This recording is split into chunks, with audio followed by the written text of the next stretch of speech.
ଏଥର ମଟର ଖଣ୍ଡେ ନ ରଖିଲେ ନ ଚଳେ।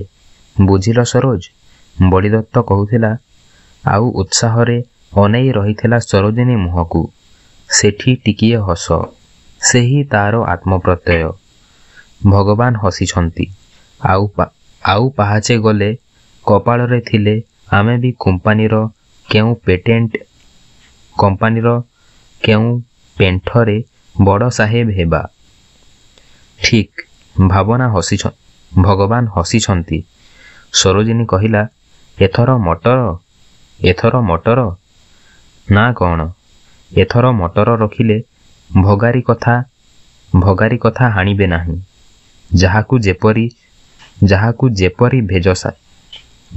ଯେପରି ଭେକ ସାଜେ। ସେଇଥିପାଇଁ ଭଗବାନ ପାହାଚ ପାହାଚ କରି ସଜେଇ ରଖିଛନ୍ତି 56 କୋଟି ପ୍ରାଣୀ। ଯେଝା ହାତକୁ ଯେଝା 14 ପା। ଆଉ ଯାହାର ହାତ ଗୋଡ଼ ନାହିଁ? ସରୋଜିନୀ କହିଲା। କେମିତି ତାର ମାପ? ଛି ସରୋଜ, ଆମର ଛୁଆପିଲା ନାହାନ୍ତି ବୋଲି ସବୁବେଳେ ତୁମର ଖେଣ୍ଟା ଦେଇ କଥା କହିବା ଅଭ୍ୟାସ ହେଲାଣି। ସେମିତି କହିଲେ ଭଗବାନଙ୍କ ନିନ୍ଦା ହୁଏ। ସବୁ ଭଗବାନଙ୍କ ଦୟା, ସବୁ ସେହି ମଙ୍ଗଳମୟଙ୍କ ଇଚ୍ଛା। ତମେ ଆମେ ସମାଲୋଚନା କଲେ ଦ୍ରୋହ ହେବ। ତୁମେ ଏଡ଼େ ବଡ଼ ଈଶ୍ୱର ବିଶ୍ୱାସୀ?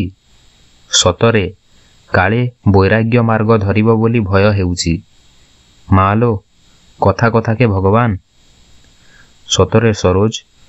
ସତରେ ସରୋଜ, ଆଜିକାଲି ଗାଧୋଇ ସାରି ଯେତେବେଳେ ଭାଗବତ ଅଧ୍ୟାୟ ପଢ଼େ ମନରେ ଭାରି ଶାନ୍ତି ଆସେ।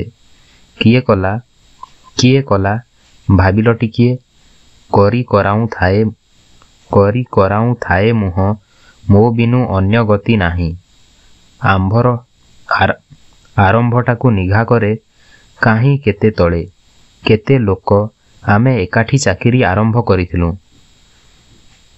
ଆରମ୍ଭଟାକୁ ନିଘା କରେ କାହିଁ କେତେ ତଳେ। କେତେ ଲୋକ ଆମେ ଏକାଠି ଚାକିରି ଆରମ୍ଭ କରିଥିଲୁ। କିଏ ବିଶ୍ୱାସ କରିଥିଲା? କାଲି ପରି ଲାଗୁଛି। ଆଉ ଆଜି? ନାହା ଚାଲିଛି। ଏତେ ବାଟ ଆସିଲେଇଁ ପୁଣି ଶେଷ କଥା ଭାବୁଛି। ମଟର ହବ, ଖଣ୍ଡେ କୋଠା, ଜମିବାଡ଼ି, କିଛି ସଞ୍ଚୟ। ତୁମର ଅଭାବ ରହିବ ନାହିଁ। ଦୁନିଆ ମୋତେ ଦୋଷ ଦେବ ନାହିଁ। ମୋର କର୍ତ୍ତବ୍ୟ ମୁଁ କରିଛି। ନା, ମୁଁ ଅକୃତଜ୍ଞ ନୁହେଁ। ପଦେ ପଦେ ଦେଖୁଛି ଭଗବାନଙ୍କ ଦୟା। ଏତେ ବାଟ ଆସିଲେଇଁ ଆହୁରି ଆୟୁଷ ଅଛି, ବଳ ଅଛି। ଭଗବାନଙ୍କୁ ସୁମରେ, ଆଉ ଶେଷ କଥା ଭାବେ। ବଳିଦତ୍ତ ଯେପରିକି ଏକ ନୂଆ ଭାବନାରେ ଗଦ୍ଗଦ୍। ସରୋଜିନୀ ତାର ଅବଲମ୍ବନ ପରି ନ ହେଲେ ତାର କଥା କେବଳ ସ୍ୱଗତ ଉକ୍ତି। ସରୋଜିନୀ ତାର ସ୍ୱପ୍ନାବିଷ୍ଟ ମୁହଁକୁ ଚାହିଁଲା। ଲୋକଟା ନିଜର ସ୍ୱପ୍ନ ଘେନି କେଡ଼େ ନିବିଷ୍ଟ, କେଡ଼େ ନିଶ୍ଚିନ୍ତ। ନିଜର ଚାରିଖାନି ସୀମା ଡେଇଁ ତାର ଦୃଷ୍ଟି ପଦାକୁ ଯିବାକୁ ମୋଟେ ଚେଷ୍ଟିତ ନୁହେଁ। ସରୋଜିନୀର ମନ ଭିତରେ ଜଳି ଉଠିଲା ହିଂସା। ଦେଖୁଛି ଗୋଟାଏ ଅଲଗା ଲୋକ, ଯାହାର ସ୍ୱପ୍ନ ତାର ସ୍ୱପ୍ନ ନୁହେଁ। ହସିଦେଇ କହିଲା, ତୁମେ ଆଗ କଥା ନ ଭାବି ଶେଷ କଥା ଭାବୁଛ? ଶୁଣିଛି ଶେଷ କଥା ଭାବୁଥିଲେ ମଣିଷ ବାବାଜୀ ହୁଏ। ଶାସ୍ତ୍ର କହେ ମଣିଷର ଶେଷ ଖାଲି ମଶାଣି ଭୂଇଁରେ। ଯେତେବେଳେ ଏ ଦେହ ଜଳି ପୋଡ଼ିଯାଏ କିଛି ରହେ ନାହିଁ। ଆତ୍ମା ଉଡ଼ିଯାଏ, ସାଙ୍ଗରେ କିଛି ନିଏ ନାହିଁ। ତାହେଲେ ମାଳା ଗଡ଼ାଅ। ତୁମେ ତ ଜାଣ, ଥରେ ତପ ଭାଙ୍ଗିଲେ ଆଉ ତପ ହୁଏ ନାହିଁ। ସେ ବାଟ ତ ସରିଛି। ସେଗୁଡ଼ା କାହିଁକି? ମଟର କିଣିବ କ'ଣ, କୋଠା ତୋଳିବ ତୋଳ।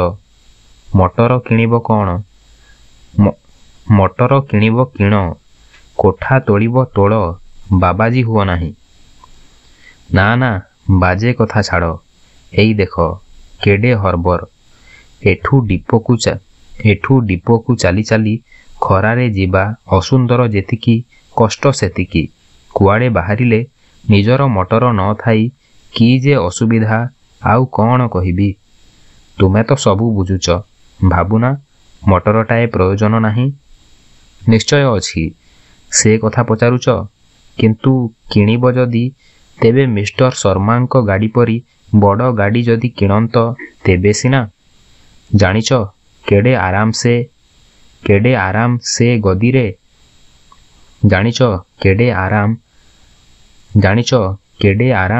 ସେ ଗଦିରେ ବସି ଆଉଜି ପଡ଼ିଲେ ମଣିଷ ଯେମିତିକା ଗଳି ପଡ଼ୁଛି ଶୂନ୍ୟ ସାଙ୍ଗେ ସାଙ୍ଗେ ଢଳି ପଡ଼ି ଆଖି ବୁଜିବାକୁ ମନ ହୁଏ। ପାରିବ ସେମିତି ମଟର କିଣି? ବଳିଦତ୍ତ ଚାଉଁକିନା ଅନେଇ ଦେଲା।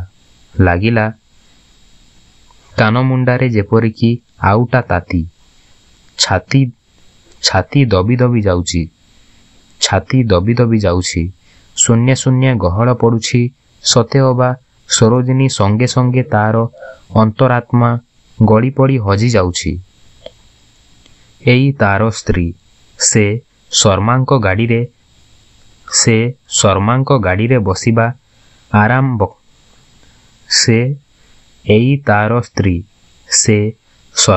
ଗାଡ଼ିରେ ବସିବା ଆରାମ ବଖାଣି ପାରେ। ବଳିଦତ୍ତ ଚୁପ୍ ରହିଲା। ସରୋଜିନୀ ତାକୁ ଅନାଇଲା। ଅନୁଭବ କଲା ମାଡ଼ ଭେଦିଛି। ମୁରୁକି ହସି କହିଲା, ତୁନି ରହିଲ ଯେ? ପଇସା କଥା ଭାବୁଛ ବୋଧେ? ସତେ ତ ସବୁ କିଣାକିଣି ଆପଣା ଅଣ୍ଟା ବଳର କଥା। ମିଷ୍ଟର ଶର୍ମାଙ୍କ ମଟର ଦେଖିଛ ତ? ପାରିବ ସେମିତି ଖଣ୍ଡେ ଗାଡ଼ି କିଣି? ବୁଝିଲ? ବଳିଦତ୍ତ କହିଲା। ସରୋଜ ବୋଲି କହିପାରିଲା ନାହିଁ। ସରୋଜ ତାର ଗେହ୍ଲା ଡାକ। କହିଲା, ବୁଝିଲ ତମେ? ପଇସା ଅଭାବ ନାହିଁ। ଭଗବାନ ସେ ବିଷୟରେ ଊଣା କରିନାହାନ୍ତି। ପଇସା ଦେହର ମଳି। ଖଟିବାକୁ ପଡ଼ିବ ନାହିଁ। ଲୋକେ ଯାଚି କରି ଘରେ ଆଣି ଦେଇ ଯାଇଛନ୍ତି। କିନ୍ତୁ ପଇସା ଅର୍ଜିବା ଗୋଟାଏ କଥା, ଲୋକହସା ହେବା ଆଉ ଗୋଟାଏ କଥା। ଲୋକହସା? ସରୋଜିନୀ କହିଲା। ଟେକିଦେଲା ତାର ଭ୍ରୁଲତା ଦୁଇଟିକୁ ଧନୁ ପରି। ମୁହଁରେ ଅପୂର୍ବ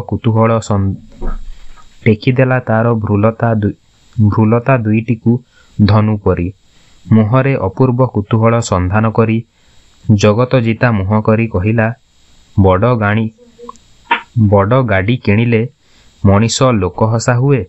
ତେବେ ତ ସବୁ ବଡ଼ ଲୋକ ଲୋକହସା ହେବ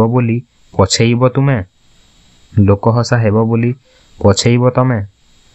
ତମେ ଉପରେ ଜୋର ଦେଇ କହିଲା, କେଡ଼େ ସରଳ, କେଡ଼େ ସୁନ୍ଦର।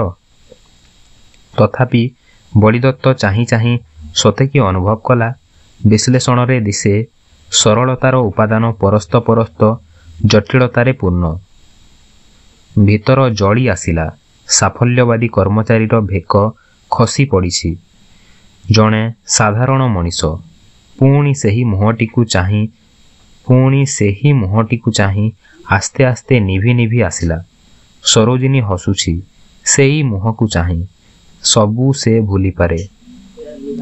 ସରୋଜିନୀ ତାଳି ମାରି କହିଲା, ଯାଇ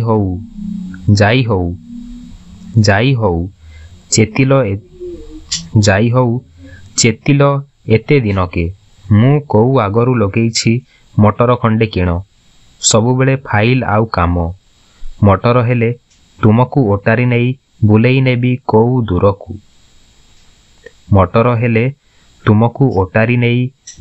ନେବି କୋଉ ଦୂରକୁ। ଖଟି ଜାଣିଛ ଖାଲି। ଟିକିଏ ବି ଜାଣିଲ ନାହିଁ ସୁଖ କ'ଣ। କାମ କାର୍ଯ୍ୟର ଜଞ୍ଜାଳ ଛାଡ଼ି କୋଉ ଦୂରକୁ ବୁଲି ଯାଆନ୍ତେ ଦୁଇ ଘଡ଼ି। ଖାଲି ଚୁପଚାପ ଶାନ୍ତି ଆନନ୍ଦ।